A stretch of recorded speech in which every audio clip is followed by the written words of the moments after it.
All right, guys, the trap bar deadlift.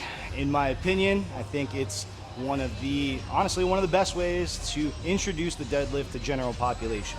Is it the overall best way ever for everybody?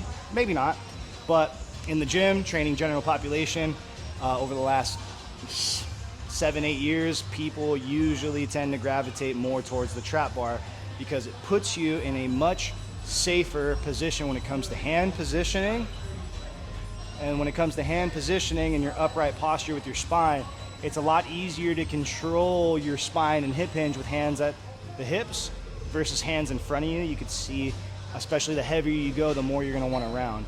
So the reason why I gravitate towards the trap bar deadlift for general population a little bit more is because that neutral kind of thumb positioning just allows you to sit the shoulders back. My general breakdown for everybody is if this thick bar were to go all the way through like a true straight barbell, it should intersect with the lower part of the tib fib.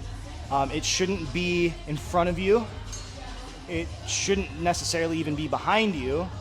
It should be right in the middle, because when we hip hinge and keep our shoulders retracted, our arms are just hooks. And from here, you guys can see my proper alignment. I just used all of my legs. Now here's the difference between a hinge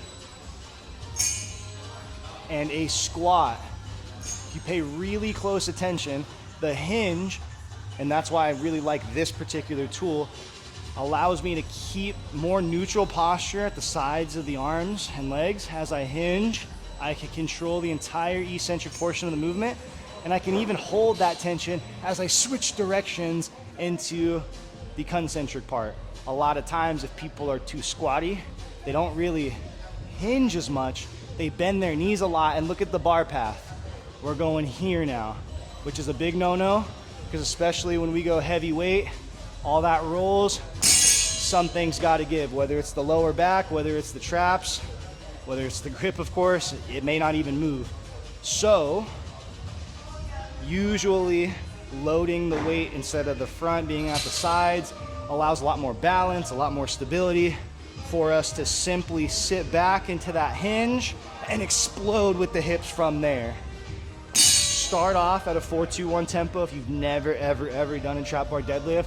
If you're a little bit more seasoned, 1-2 tap, even 1-2 on the way up, and controlling those explosive parts of the movement. A lot of times people bang the weight off the ground, and that does give you a little bit of help. So you want to train both intensities to be able